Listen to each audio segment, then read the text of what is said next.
Addunyaa maqaa rabbiitiin jalqabna mootii faaruun maluu uumaa dachee fi samii yaa jabaa haqaaf tolu. Galanni si haa gahu rabbi akka yuttuu si abdanna waan si qabnuuf ol kaafnee haqa jiru dubbanna. Faaruun si malte rabbi faarootee godhanna sinqii galgalaa ganama si faarsinee keessaa baana cinqii. Akka si gabbarruuf nu uumte siif jiraannee duuna halkanii guyyaa dhaabbannee siif sujuuda buuna. Siif qaroomnee khaana siif arjoomnee duulla siif qalla siif nyaachifna siif hojjannee tuulla. Jireenya keenya hunda siif jiraachuun boonna tanaaf sirratti ciccinee aa'otaa botaan oonna. Tolli ati nuuf oolte hedduu lakkaa'uun dandeenyu gargaarsa kee malee eeysamee bakki geenyu.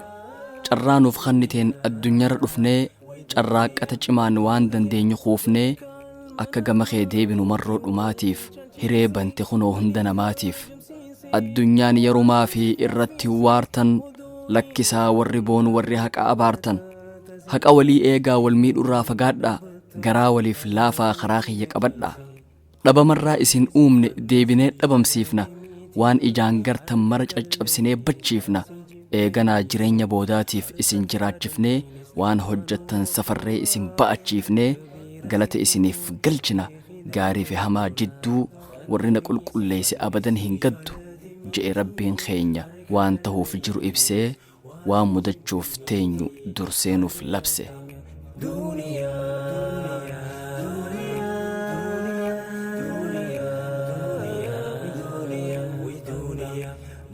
Addunyaa si barreegaa kasi uume si dubbata waan deemtuuf garri kasin beeyne gubata.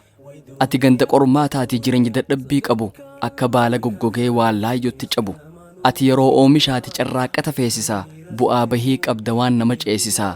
Ati daggala qabsooti dooyaa itti wareegaman ati guyyaa dorgommiiti kakoflanii dheekkaman. Gammachuun hin waartu gaddilleen akkasuma arra dhabdee rakkattuus boru tolfatta qubsuma. Hijaan guutamtee dhibamaa garaan si gadduus guyyaan fayyitu dhihoo ati fagootti yaadduus. Wallaalattiin haftu tattaafattee gaafannaan dhukkubsatteen haftu qoricha barbaannaan. Dhagaan ifiin darbu kaafnee darbinu malee warra hirribaa dammaqeetu milkiidhaan galee. Hiyyoomteen haftu hojjedhu walirra kaayi kofteen haftu abadan marxifadhuu qabsaayi. Dukkana si marseef harkan kanniin namana boroo hanga'ee ifee karra cufamte sirraa bana. Walqixaa miti addunyaan daddaaqama qabdi mujirmaaf bareeddee warra haqaatti dabdi. Gaafa garii osoo beekaan jiruu wallaalaan mootoma osoo biifileen jiruu sodaataan gootoma. Gurguraaf baafamee haqni magaala jira warra faaruun malee tilisni dubbiin dira.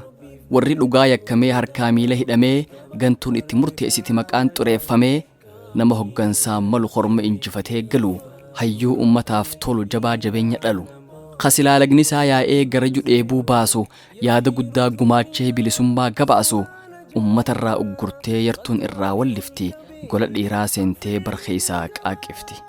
Leenca lubbuun jiru waraabeessi biran gahu goota dirree geerarrutti luynitti asin bahu. Kabiyyaa biyyeen tolle osuma waa qorumsuu duuti goota saamti qeeransoo waa adamsuu.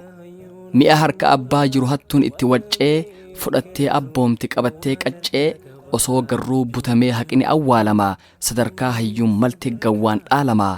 Addunyaa dhagaa garuu wanni beekuu qabnu ni waartiinsa hina jijjiiramuuf jiraatti itti yaaddawina.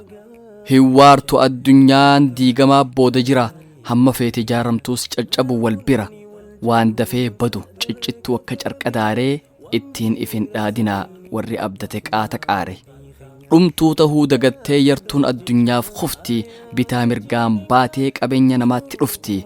Addunyaan hin guutamtu bolollaan ni qoorsita amanfata qabaannaan akkaan if duroomsita. Osoon akka abaluu ta'e jettee yaada badda abaluun ati gaabbituuf mudhiincitee gadda. Rakkoon dhandhaaramtee hunda harkaa qabdi kasii gadii qalbistu malee jiraachuun si dhibdi. Warri gammoojjii baddaa hawwata qabu lakkisee warri baddaa dhama'ee gariin qaata iffannise.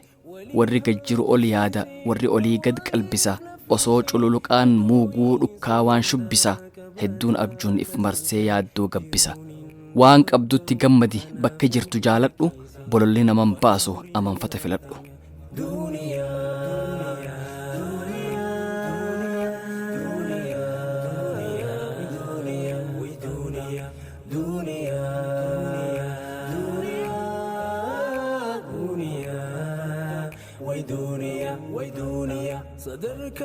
beela baanaan ni gaha quufan eeginaa asii osoo qananii kajeelluu waa mudanna kosii tajaalannu karoorsinee itti gahuuf yaalla ammoo teenya haftee tarabbi jee dhaalla kabajaan qabdu duniyaan harka isii qabe gubdi qoricha jalaa dhoysitee warra isiif maraati dhibdi galma gahuuf kaanee tabaroo dhabnaan maa'if abaararee tana fakkaatti duniyaan warri dhugaaf qabsaa'u osoo wareega kafaluu gantuun irra aantee mooti warri haqatti kofalu deddeebisnee arraabnaan sukkara mi'aa dhabnaa qaamaa qalbitti kanninaan guyyaa adii cabna addunyaan gufuu baay'atti waan deemsa nama kutu hashara tuulamee taa'u waan onnee nama butu hokkoo jiruun qabdu garritti buqqisan barnoota gaakaraan cinqiitti huqqisan barannaan kaayyoo qabda jireenyi sin gatantarsu ajandaan jabaan fedhe lafaa ka'ee sin hafarsu barannaan humna qabda siitu dorgommii fiigaa barnoota dhabnaan kufee siitu darbamee dhiigaa iccitiin addunyaa tangarii jalaa dhokatte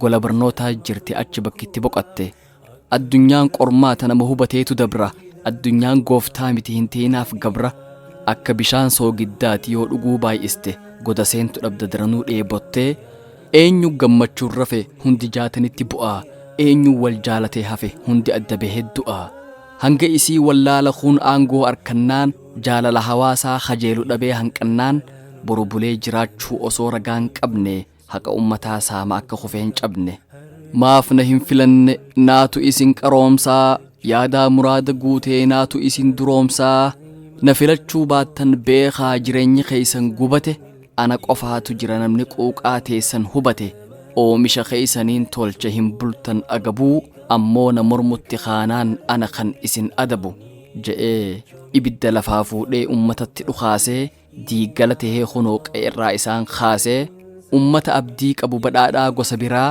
na filuu diddanii qofaan yakkee isaan dira jabaachuudha addunyaan laafaan barbaaddu nama hamileen daaree qabriin isa gaaddu sababa lafa tuulee nama hojjechuu lagatu sanduuqa sodaa seenee kan murannoo dagatu darreef bakkan qabdu addunyaan tagootaati dirree lolaa seenanii rafuun akkamittaati boochu imimmaan haqadhu kuftu ol ka'uu yaali daartee abdiin kutin hojjedhuu isaan caali mudannoon jiraachuu abadan hin dagatin hamtuu gaariin deebisi abadan hin baqatin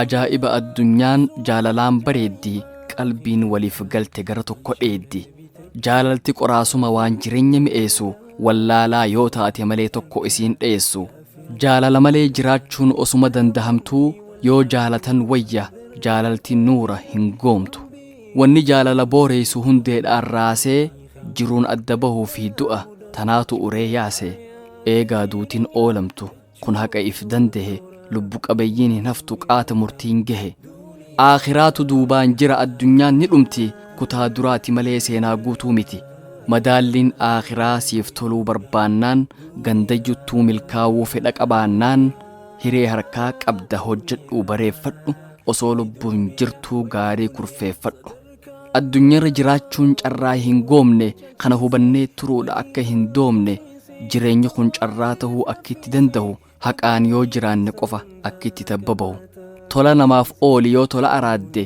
arjoomi hundaaf yoo fulla'uu yaadde warri duniyaa abaaru hedduun warra yeroo qisaase itti fayyadama wallaalee warra gumgumee hasaase karoorfadhu abbaa rabbi gargaarsifadhu takkasi jalaa cabxuus tabirootti luqqifadhu haqarraan dabin dooniin taane hortee limteessi salphifte hamtuun ati qortee obsi wanni duniyaa miidheessu yaaddoo laaffisee balaa lubbuu qabdu obsaa dhehee raffise obsan warrooman lubbuun hafanii baabura kaayyoo obsaan oofanii namoonni wal jaaluun sadarkaaf qabeenya waan biiraan seenii hikmaa rabbii keenya gadhaabuudhaaf jecha ayaata jireenyaa lachuutu mukkoraa nu waan biraaf teenya Juun 2 bara 2021 Usmaan Abdullaxiif